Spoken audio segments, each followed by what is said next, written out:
అందరికీ నమస్కారం అండి. ఇప్పుడు చెప్పబోయే కథ పేరు 'మానసవీణ'. ఈ కథని రచించిన వారు కళ్యాణి గారు. ఇక కథలోకి వెళ్ళిపోతే, హాల్‌లో సోఫాలో కూర్చుని పేపర్ చదువుతున్నారు రాజేశ్వరీదేవి గారు. ఇంతలో అమ్మమ్మ గారు కాఫీ అని కాఫీ కప్పు పట్టుకొచ్చింది మానస. అప్పుడే తలస్నానం చేసి ఫ్రెష్‌గా ఉన్న మానసని చూసి చిరునవ్వుతో ఆ కప్పు అందుకుంది రాజేశ్వరీదేవి. మానస, నందు లేచాడమ్మా అని అడిగింది. ఏమో అమ్మమ్మ, నేను చూడలేదు. ఆయన లేస్తే హాల్లోకే కదా వస్తారు. నేను వెళ్ళి లేపాను అంటే నన్ను తిట్టుకుంటారు కదా, అందుకే లేపలేదు అంది మానస. సరే, నేను వెళ్ళి చూసొస్తాను ఉండు అని నందు రూంలోకి వెళ్ళి చూస్తే చిన్నపిల్లాడిలా నిద్రపోతున్న నందుని చూసి మురిసిపోయింది. నందు, లేనానా, ఆఫీసుకి టైం అవుతుంది అని నిద్రలేపింది. సరే నానమ్మ, లేస్తాను, ఒక్క 5 మినిట్స్, ఈలోపు నాకు కాఫీ పంపించు రూంలోకి అన్నాడు. సరే అని బయటికి వచ్చి, మానస, మీ ఆయన లేచాడు, కాఫీ పట్టుకెళ్ళి ఇచ్చిరా అని చెప్పింది. అమ్మమ్మ మాట ప్రకారం కాఫీ పట్టుకెళ్ళి అతన్ని లేపకుండా పక్కనే ఉన్న స్టూలు మీద పెట్టింది మానస. మానస లోపలికి రావడం నందుకు తెలుస్తుంది. మెత్తగా అడుగుల చప్పుడు, కాలికి సన్నని మువ్వల పట్టీలు, తల నుంచి వస్తున్న సాంబ్రాణి వాసన, కప్పులో కాఫీ వాసనతో మానస వచ్చి వెళ్ళింది అని అర్థమైంది. ఆమె బయటికి వెళ్ళిందని నిర్ధారించుకున్నాక లేచి కాఫీ తాగటం మొదలుపెట్టాడు. నిజంగా అద్భుతంగా ఉంది కాఫీ. ఈరోజు ఈ కాఫీ తాగకపోతే బుర్ర పనిచేయదు అనుకుంటూ ఫ్రెష్ అవ్వడానికి వాష్రూమ్కి వెళ్ళాడు. రాజేశ్వరి దేవికి ఒక్కగానొక్క మనవడు నందగోపాల్. అతను తల్లిదండ్రులు యాక్సిడెంట్లో చనిపోతే చిన్నప్పటి నుండి రాజేశ్వరి దేవి పెంచింది గారాబంగా. పెద్ద చదువులు చదవడానికి అమెరికా పంపించింది. నానమ్మ కోరిక మేరకు బాగా చదివాడు. బిజినెస్లో పట్టు సాధించాడు. రాజేశ్వరి దేవి వర్మ గ్రూప్ ఆఫ్ ఇండస్ట్రీకి చైర్మన్. కొడుకు చనిపోయాక ఆ కంపెనీ బాధ్యత తను తీసుకుంది. మనవడు పెద్ద చదువులు చదివాక అతనుకు అప్పగించి రిటైర్ అవ్వాలని ఆమె కోరిక. నందు అమెరికాలో ఉన్నప్పుడు ఇక్కడ రాజేశ్వరి దేవి పర్సనల్ మేనేజర్ చంద్రరావు గారు ఉండేవారు. అతని కూతురు మానస. చంద్రరావు, మానస, రవి ఇద్దరు పిల్లలు. రాజేశ్వరి దేవి చంద్రరావు కలిసి కారులో వెళుతుండగా ప్రమాదం జరిగి రాజేశ్వరి దేవిని కాపాడబోయిన చంద్రరావు మరణించాడు. అతని చనిపోవడంతో కూతురు, కొడుకు అనాథలైపోయారు. వాళ్ళకి తల్లి కూడా లేదు. వారి కుటుంబం వీధిని పడకుండా ఉండాలని వాళ్ళ కంపెనీలోనే మానసికి ఉద్యోగం ఇచ్చింది రాజేశ్వరీదేవి. ఆ ఉద్యోగం చేసుకుంటూ తమ్ముడిని చదివించుకుంటూ ఉండేది మానస. ఒక్కసారి కంపెనీలో మీటింగ్ నిమిత్తం ఆఫీసుకు వచ్చిన రాజేశ్వరీదేవికి సడన్గా హార్ట్ స్ట్రోక్ వచ్చి కింద పడిపోయింది. అక్కడే ఉన్న మానస ఆమెను హాస్పిటల్లో జాయిన్ చేసింది. హార్ట్లో బ్లాక్స్ ఉన్నాయని స్టంట్ వేశారు. కొంచెం రెస్ట్గా ఉండాలని చెప్పారు. ఆవిడని కనిపెట్టుకుని చూసేవాళ్ళు ఎవరూ లేకపోవడంతో మానస ఆ బాధ్యత తీసుకుంది. ఎందుకంటే చిన్నప్పటి నుంచి రాజేశ్వరీదేవి గారి గురించి మానసకి వాళ్ళ నాన్న చెబుతూ ఉండటంతో ఆవిడ గురించి తెలుసు.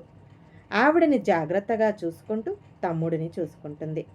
మానస ఆఫీసుకు వెళ్ళడం తప్పడం లేదు. ఇప్పుడు రాజేశ్వరీదేవికి కంప్లీట్గా బెడ్ రెస్ట్ అవసరం వల్ల కొన్ని ఇంపార్టెంట్ మీటింగ్కి రాజేశ్వరి గారి ఆధ్వర్యంలో మానస అటెండ్ అవ్వాల్సి వస్తుంది. మానస తెలివితేటలు, వాక్చాతుర్యం రాజేశ్వరి దేవి గారిని అబ్బురుపరుస్తున్నాయి. అలా ఆవిడ ప్రతి విషయంలో హెల్ప్ఫుల్గా ఉంటుంది మానస. అందుకే ఇంకా రాజేశ్వరి దేవి మానసని తన ఇంట్లోనే ఉంచేసుకుంది. ఆఫీసుకు వెళ్ళేటప్పుడు మానసతో పాటు కారులో, ఇంటికి వచ్చాక మానస తమ్ముడు రవితో కబుర్లు చెబుతూ సంతోషంగా ఉంటుంది. మానస తమ్ముడు రవి చురుకైనవాడు, తెలివైనవాడు. అలాంటివాడు సడన్గా ఒకరోజు స్కూల్లో కళ్ళు తిరిగి పడిపోయాడు. స్కూల్ వాళ్ళు హాస్పిటల్లో జాయిన్ చేస్తే హార్ట్ వాల్ ప్రాబ్లం ఉంది, రీప్లేస్ చెయ్యాలి. కానీ ఇప్పుడు అబ్బాయి వయసు 15 సంవత్సరాలు, ఇంకో 4 సంవత్సరాలు ఆగాలి. అప్పటి వరకు మందులు వాడుతూ జాగ్రత్తగా ఉండాలి అన్నారు. దానికి చాలా ఖర్చవుతుంది కూడా అని చెప్పారు. అదే ఆలోచనలతో ఉండగా రాజేశ్వరి దేవి మానసని ఆత్మవిశ్వాసం నాకు తెలియంది కాదు. నాతో నీ సమస్య చెప్పుకోకపోయినా నీ సమస్య ఏంటో నాకు తెలుసు. రవి ఆరోగ్యం గురించి టెన్షన్ పడకు, వాడి బాధ్యత నాది. మెడిసిన్స్ తీసుకో, వాడిని డిశ్చార్జ్ చెయ్యి అని చెప్పి హాస్పిటల్ బిల్లు కట్టమని మానస చేతిలో డబ్బు పెట్టింది. ఇప్పుడు వేరే దారి లేక ఆ డబ్బుతో మెడిసిన్స్ తీసుకొని రవిని డిశ్చార్జ్ చేసి ఇంటికి తీసుకువచ్చింది మానస. ఈలోపు అమెరికాలో ఉన్న నందుకి ఎగ్జామ్స్ అయ్యి ఇండియాకి తిరిగి వచ్చాడు. నాయనమ్మని చూసి సంతోషంగా కౌగిలించుకున్నాడు. కిచెన్లోంచి వస్తున్న మానసను చూసి ఒక్కసారిగా షాక్ అయ్యాడు. అలాగే మానస కూడా షాక్ అయ్యి అలా బొమ్మలా ఉండిపోయింది. అలా బొమ్మలా చూస్తావేంట్రా నందు, ఈ అమ్మాయే మానస.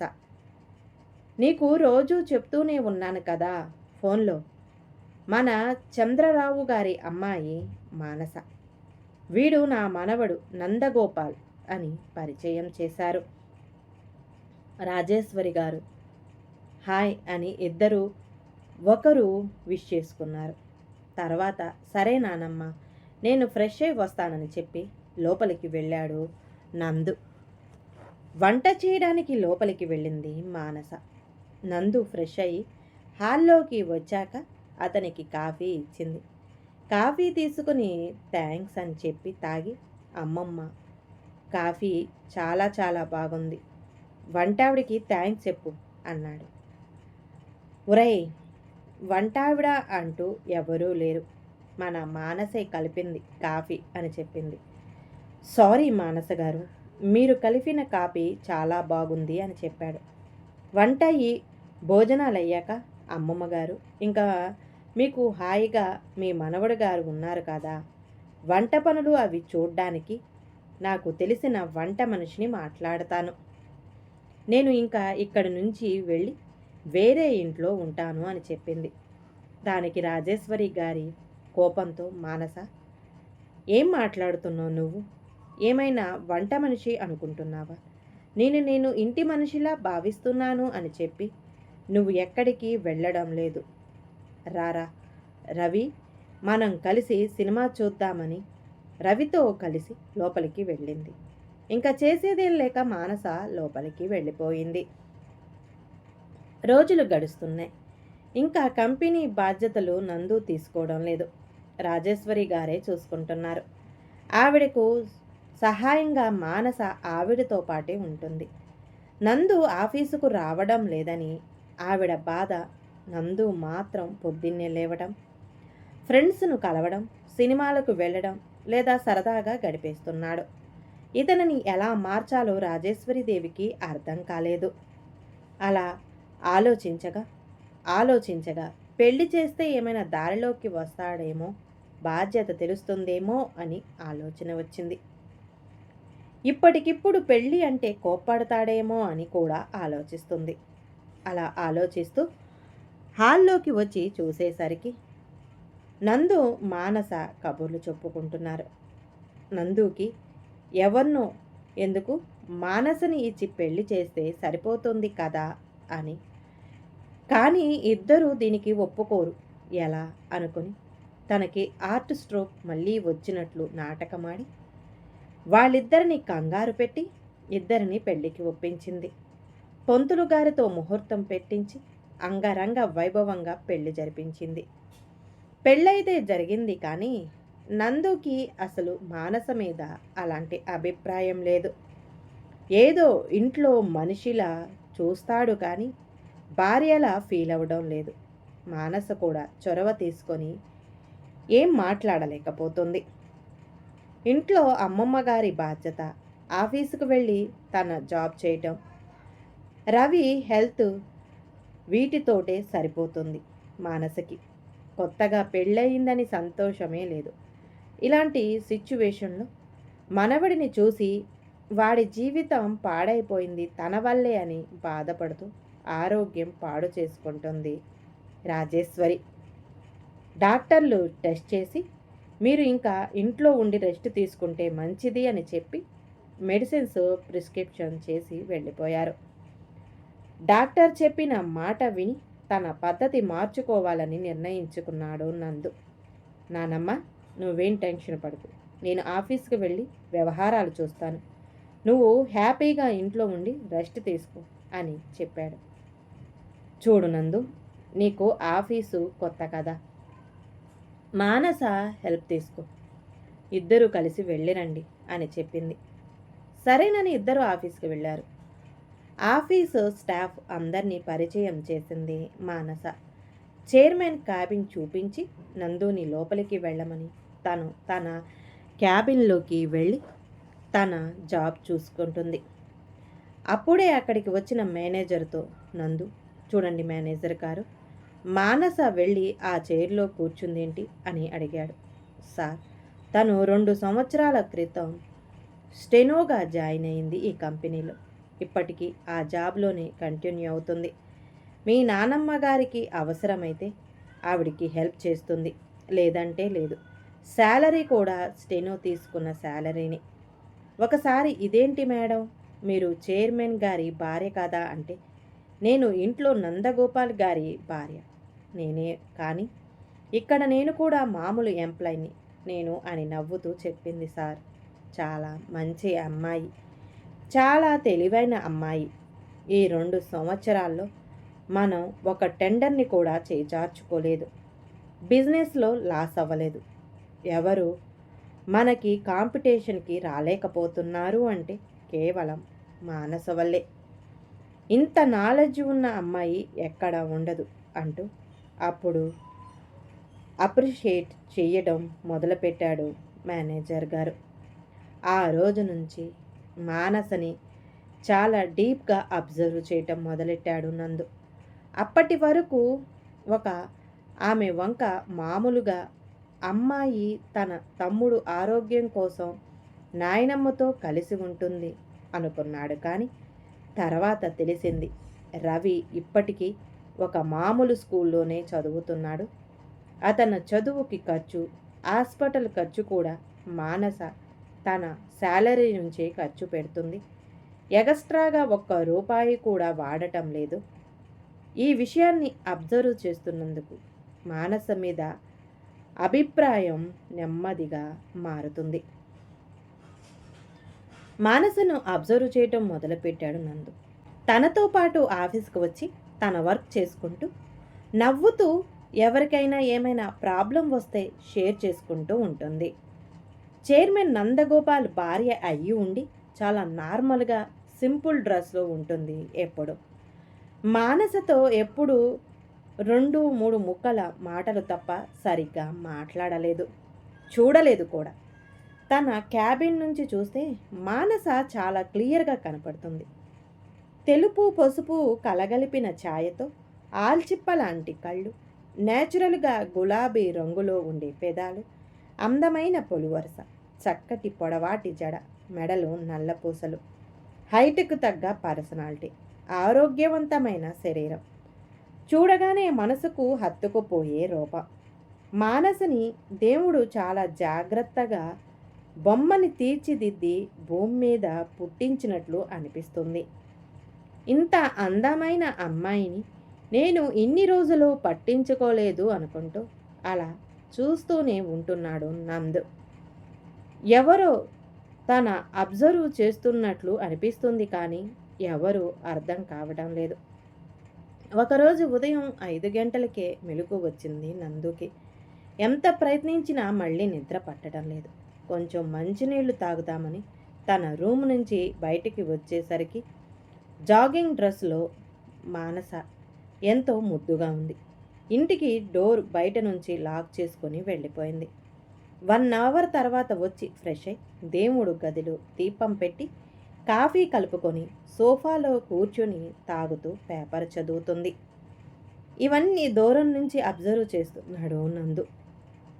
ఇంతలో రాజేశ్వరీదేవి లేవడంతో ఆమె కాఫీ ఇచ్చి రవిని నిద్రలేపి స్కూలుకి రెడీ చేసి పని మనిషికి హెల్ప్తో బ్రేక్ఫాస్ట్ లంచ్ ప్రిపేర్ చేసి రవితేజ టిఫిన్ పెట్టి పంపించి రాజేశ్వరి గారితో కబుర్లు చెబుతూ నవ్వుతూ ఉన్న మానసని చూసి మనసు జారిపోయింది నందుకి.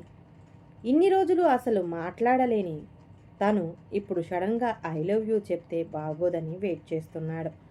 ఎలా అయినా తనతో మాటలు కలపాలని ట్రై చేస్తున్నాడు. కానీ మానస మాత్రం రిజర్వ్డ్గా ఉంటుంది. ఇలా కాదనుకొని ఆఫీసులో తన క్యాబిన్లో కొంచెం దూరంగా మానస్కి టేబుల్ చైర్ వేయించాడు.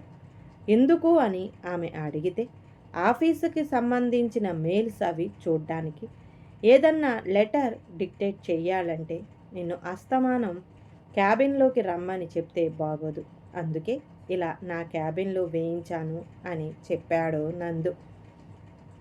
మానస తను వర్క్ చేసుకుంటే నందు మాత్రం మానసను చూస్తూనే ఉంటున్నాడు. మానసకి కూడా అర్థమవుతుంది నందు తనని అబ్జర్వ్ చేస్తున్నాడని. కానీ ఎందుకో మాత్రం తెలియటం లేదు. ఇది వరకట్లా నందు ఫ్రెండ్స్తో కబుర్ల కోసం బయటికి వెళ్ళడం లేదు. ఆఫీసు తర్వాత ఇంట్లోనే ఉంటున్నాడు. నాయనమ్మతో కబుర్లు, రవితో గేమ్స్ ఆడుతూ మానసని చూస్తూ ఉంటున్నాడు. మనవడిలో ఈ మార్పును రాజేశ్వరీదేవి గమనించింది. మానస రాజేశ్వరి గారు కూర్చొని ఉండంగా ఏమైందో వీడికి ఇంత మార్పు అని మనసులో అనుకుంటూ పైకి అనేసింది. రాజేశ్వరి గారి మాట విని మానస, నాకు అర్థం కావడం లేదమ్మమ్మ, ఆఫీస్లో కూడా ఇలానే బిహేవ్ చేస్తున్నారు. అలా పదే పదే ఎందుకు నన్ను పిలుస్తూ నాతో మాట్లాడుతూ నా వర్క్ ఎందుకు డిస్టర్బ్ చేస్తున్నారో తెలియదు. ఈ మధ్యనే నా టేబుల్ చైర్ కూడా ఆయన క్యాబిన్లో వేయించారు అని ఫిర్యాదు చేసిన మానస ఆ మాటలు విని మురిసిపోతూ, ఓసి పిచ్చిదానా, ఇంత చదువు చదివావు కానీ ఏమీ తెలియలేదు నీకు, నీ మొగుడు నిన్ను ప్రేమిస్తున్నాడు అని చెప్పింది. ఆ మాట విని షాక్ అయింది మానస. ఊరుకోండి అమ్మమ్మగారు, ఆయనకు నాతో పెళ్ళి ఇష్టం లేదు, ఇంకా ప్రేమ ఏంటి అనుకుంటూ లోపలికి వెళ్ళిపోయింది. రాజేశ్వరి గారు మాత్రం చాలా సంతోషపడిపోతుంది తన మనవడి ప్రేమ ప్రయాణం మొదలైనందుకు. రోజులు అలా జరుగుతున్నాయి. మానసని ప్రేమిస్తున్న విషయం ఆమెకు అర్థమయ్యేలా చెప్పలేకపోతున్నాడు నందు. డైరెక్ట్గా చెప్పడానికి మొహమాటం అడ్డొస్తుంది. అసలు మానసకి తనంటే ఇష్టం ఉందో లేదో తెలియదు. ఇలాంటి ఆలోచనలతో చీకట్లో కారు డ్రైవ్ చేస్తూ ఒక చెట్టుకి గుద్దుకున్నాడు. తలకి దెబ్బ తగిలింది. స్పృహ కోల్పోయాడు. వెంటనే అక్కడున్న వాళ్ళు అంబులెన్స్కి ఫోన్ చేసి హాస్పిటల్లో జాయిన్ చేశారు. విషయం తెలిసి హడావుడిగా వెళ్ళారు రాజేశ్వరీదేవి, మానస. డాక్టర్ ట్రీట్మెంట్ చేసి, టెన్షన్ పడకండి, చాలా చిన్న యాక్సిడెంట్, తలకి దెబ్బ తగలడంతో స్పృహలోకి రాలేదు, ఈరోజు రాత్రి ఇక్కడే ఉంచండి, రేపు డిశ్చార్జ్ చేయించి తీసుకెళ్ళొచ్చు అని చెప్పారు. రాత్రి 11 అవ్వటంతో మానస, అమ్మమ్మగారు మీరు ఇంటికి వెళ్ళండి, నేను ఇక్కడే ఉంటాను, డాక్టర్ పర్లేదు అన్నారు కదా, మీరు ఇంటికి వెళ్ళి రెస్ట్ తీసుకోండి, మేము రేపు ఉదయం వచ్చేస్తామని చెప్పింది. సరే అని వెళ్ళింది రాజేశ్వరి. రాత్రి ఎలా నందు పక్కనే కూర్చొని ఉంది మానస.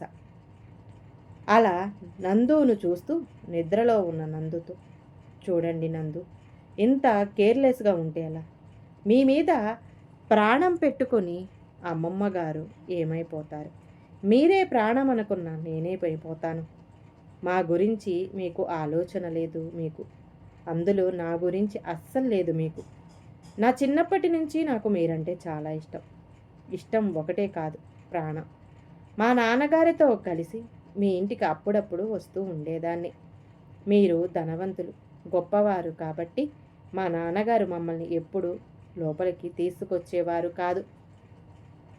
దూరం నుండే మిమ్మల్ని చూసేదాన్ని. అలా మీ మీద అభిమానంతో పాటు నాతో పాటు పెరిగింది. కానీ అత్యాశగా పోకూడదు నాలాంటి మధ్యతరగతి అమ్మాయి అన్న నాన్న మాట నాకు నిరంతరం గుర్తుకొస్తూనే ఉంది. అందుకే నా మనసులో మాట చెప్పలేకపోయాను. అనుకోని పరిస్థితిలో మన పెళ్లి జరిగింది. ఇప్పుడు మీకు ఆ మాట చెప్తే నవ్వులాటగా ఉంటుంది. ఇంకా నా మనసులో మాటలను నా పెదవి దాటవు ఇంతే అని స్పృహలో లేని నందుతో మాట్లాడుతున్నా అనుకుంది. కానీ నందుకి స్పృహ వచ్చి చాలాసేపు అయింది. మానస మాటలు వింటూ మనసులో ఆనందపడిపోతున్నాడు. కానీ పైకి మాత్రం నిద్ర నటిస్తున్నాడు. తర్వాత కాసేపటికి మళ్ళీ ప్రశాంతంగా నిద్ర పట్టి నిద్రపోయాడు. తెల్లవారాక డాక్టర్ వచ్చి ఎగ్జామిన్ చేసి మెడిసిన్స్ ఇచ్చి డిశ్చార్జ్ చేశారు. ఇంటికి తీసుకువచ్చింది మానస. నందు చూసి చాలా రిలాక్స్ అయ్యింది రాజేశ్వరి దేవి. నందుతో, నందు, ఒక 2 రోజులు నువ్వు మానస ఆఫీస్కి వెళ్ళొద్దు, నేను వెళతాను. నీకు టైంకి మెడిసిన్ ఇస్తూ మానస కూడా ఇంట్లోనే ఉంటుంది. విన్నావా మానస? 2 రోజులు నీ మొగుడిని జాగ్రత్తగా చూసుకో అని చెప్పింది రాజేశ్వరి. సరే అంది మానస. ఇంటికి వచ్చాక మానస సాయంతో స్నానం చేసి వచ్చాక రూమ్లోకి టిఫిన్ పట్టుకు వచ్చి నందుకు పెట్టి మెడిసిన్ ఇచ్చి అతను మంచం మీద రిలాక్స్ అయ్యాక అక్కడే ఉన్న సోఫాలో నిద్రపోయింది. అలా ముడుచుకొని ముద్దుగా పడుకున్న మానసని నెమ్మదిగా ఆమెను డిస్టర్బ్ చేయకుండా ఎత్తుకొని తన మంచం మీద పడుకోబెట్టి నుదుటి మీద ముద్దు పెట్టి దుప్పటి కప్పాడు. ఆ ముద్దుకి నిద్రలో కూడా మానస సిగ్గుపడింది. ఆ సిగ్గుపడుతున్న బొగ్గ మీద మరో ముద్దు పెట్టి ఆ మంచం మీద కొంచెం దూరంగా పడుకున్నాడు. పగలంతా గడిచింది. నందుకి ఇప్పుడు కొంచెం బాగానే ఉంది. దెబ్బ తగిలి కుట్లు వేసిన చోట మాత్రం పెయిన్ ఉంది అంతే. రాజేశ్వరి దేవి ఆఫీసు నుంచి వచ్చాక నైట్ డిన్నర్ అయ్యాక నందుకి మెడిసిన్ ఇచ్చి తన గదిలోకి వెళ్ళబోతున్న మానసతో, మానస, రాత్రి నందుకి ఏమైనా అవసరమైతే ఎవరు చూస్తారు? నువ్వు కూడా అక్కడే పడుకో అని గదమాయించింది. అంటే అమ్మమ్మ అని నానుస్తూ ఉంటే రాజేశ్వరి దేవి కళ్ళల్లో కోపాన్ని చూసి సరే అమ్మమ్మ అని నందు గదిలోకి వెళ్ళిపోయింది. గదిలో అప్పటికే నిద్రలోకి జారుకున్నాడు అనుకుని నందుకి దుప్పటి కప్పి తను ఎక్కడ పడుకోవాలి అని ఆలోచిస్తుంటే ఇంకో మనిషి పడుకోవడానికి మంచం మీద ప్లేస్ ఉంది అన్న నందు మాటకి నందు పడుకోలేదు అని అర్థమై మాట్లాడకుండా ఆ మంచం మీదే ఒక మూలగా పడుకొని నిద్రపోవడానికి ప్రయత్నిస్తుంది. తను ప్రేమిస్తున్న తన భార్య, తనని ప్రేమిస్తున్న తన భార్య తన పక్కనే తన మంచం మీదే పడుకున్నందుకు చాలా సంతోషపడుతున్నాడు నందు. ఆమె పొడవైన జడలో నుంచి వచ్చే మల్లెపూల వాసన నందుని కుదురుగా ఉండనివ్వడం లేదు. నిద్రపోవాలని ప్రయత్నిస్తున్నా అతని శరీరం, మనసు ఆమెను కోరుకుంటున్నాయి. అలా ఆలోచిస్తూ తెల్లవారుజామున నిద్రపోయాడు నందు. తలకి తగిలిన దెబ్బ తగ్గిన తర్వాత నందు, మానస రెగ్యులర్గా ఆఫీస్కి వెళ్ళి వస్తున్నారు. అనుకోకుండా ఆఫీసు పని మీద వారం రోజులు ప్యారిస్ వెళ్ళాల్సిన పని వచ్చింది నందుకి. రాజేశ్వరి దేవి గారు ఉపాయంతో మానసకి అనుమానం రాకుండా నందుతో మానస కూడా వెళ్ళేలా ప్లాన్ చేసింది ఆవిడ. కానీ రవిని వదిలి వెళ్ళాలంటే మానసకి ఉంది, భయంగా ఉంది. అప్పుడు చూడు మానస, రవిని నేను జాగ్రత్తగా చూసుకుంటాను. ఇంపార్టెంట్ మీటింగ్స్ ఉండబట్టే కదా నందు హెల్ప్ చేయడానికి నువ్వు వెళుతున్నావు అని ధైర్యం చెప్పింది. అక్కడ గదిలో ఉన్న నందు దగ్గరికి వెళ్ళి, చూడు నందు, ఎన్నాళ్ళు ఇలా నీ ప్రేమను మనసులోనే దాచుకుంటావు? ఈ వారం రోజులు మీ ఇద్దరే ఉంటారు. నీ మనసులో మాట చెప్పి ఈ రింగ్ గిఫ్ట్గా ఇవ్వు మానసకి. ఇది మీ అమ్మ ఉంగరం. ఇప్పుడు మానస పెట్టుకునే రోజు వచ్చింది. ఇంకా ఆలస్యం చెయ్యకు అని చెప్పింది మానసతో. చూడు మానస, ఇప్పటికైనా నందు దగ్గర మొహమాటం తగ్గించుకో. వాడు నీ భర్త. నీ భర్తతో ఎలా ఉండాలో తెలుసుకో. అలా నడుచుకో అని చెప్పింది. ఆమె అన్నాడు. నందు, మానస ఫ్లైట్ ఎక్కి ప్యారిస్ వెళ్ళారు. పగలు అక్కడ బిజినెస్ మీటింగ్స్ చూసుకుంటూ, సాయంత్రం వేళ మొత్తం ప్యారిస్ చూస్తూ సరదాగా గడుపుతున్నారు. మీటింగ్స్ అన్నీ అయిన మర్నాడు ఉదయం మానస కన్నా ముందుగా లేచి కొంచెం దూరంగా పడుకున్న మానస దగ్గరికి వెళ్ళి లేపి, త్వరగా రెడీ అవ్వు మానస, మనం టెంపుల్కి వెళ్ళాలి అన్నాడు. అదేంటి ఇప్పుడు ఇక్కడ టెంపుల్ ఏంటి అంటే, మర్చిపోయావా, ఈరోజు మన ఫస్ట్ వెడ్డింగ్ యానివర్సరీ, మరి నాతో గుడికి రావా అన్నాడు.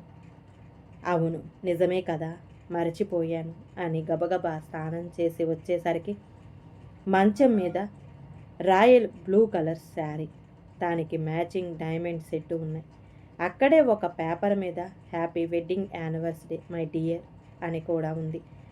సంతోషంగా చీర కట్టుకొని రెడీ అయ్యేసరికి నందు కూడా రెడీ అయ్యి ఆ డైమండ్ సెట్ని ఆమె మెడలో వేసి ఆమె ఆ మెడ మీద ముద్దు పెట్టి ఐ లవ్ యూ మానస అని చెవిలో చెప్పాడు. ఆ మాటకు మానస మనసంతా పులకరించిపోయింది. ఆమెని తన వైపు తిప్పుకుని ఆ అందమైన పెదాల మీద ముద్దు పెడుతూ ఐ లవ్ యూ మానస అని మళ్ళీ చెప్పాడు. ఈసారి ఆమె శరీరం కూడా ఆ మాటలకి రెస్పాండ్ అవుతుంది. ఆ తర్వాత ఆమె చెయ్యి తీసుకుని వాళ్ళ నాయనమ్మ ఇచ్చిన ఉంగరం మానస వేలుకి పెట్టి మళ్ళీ ఐ లవ్ యూ మానస అని చెప్పి చెయ్యి మీద ముద్దు పెట్టేసరికి మానస ఇంకా ఆగలేక గట్టిగా నందుని హగ్ చేసుకుని మీటూ నందు గారు అని చెప్పింది. నాకు తెలుసు మానస, నీకు నేనంటే చాలా ఇష్టమని. ఆ ఇష్టాన్ని గ్రహించడానికి ఇన్ని రోజులు పట్టింది. ఇంకా జీవితాంతం మనల్ని ఎవ్వరూ వేరు చేయలేరు అని మానసతో కలిసి టెంపుల్కి వెళ్ళి దైవ దర్శనం చేసుకున్నాడు. ప్యారిస్ నుంచి జంటగా వచ్చిన మనవడిని మనవరాలని చూసి ఈ జంట ఎప్పటికీ ఇలాగే ఒకరికొకరిగా ఉండాలని మనస్ఫూర్తిగా కోరుకుంటూ దేవుడికి దండం పెట్టుకున్నారు రాజేశ్వరీదేవి.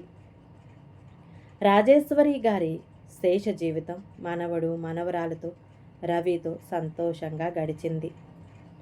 నందు ప్రేమ మానసలో దాగి ఉన్న ప్రేమను బయటకు తీసుకువచ్చింది. ఈ కథ కనుక నచ్చితే ప్లీజ్ అండి లైక్ చేయండి. అలాగే ఛానల్ని సబ్స్క్రైబ్ చేసుకోవటం మాత్రం మర్చిపోమాకండి. మీ విలువైన అభిప్రాయాన్ని కామెంట్ బాక్స్లో కామెంట్ చేయండి. అందరికీ ధన్యవాదాలండి.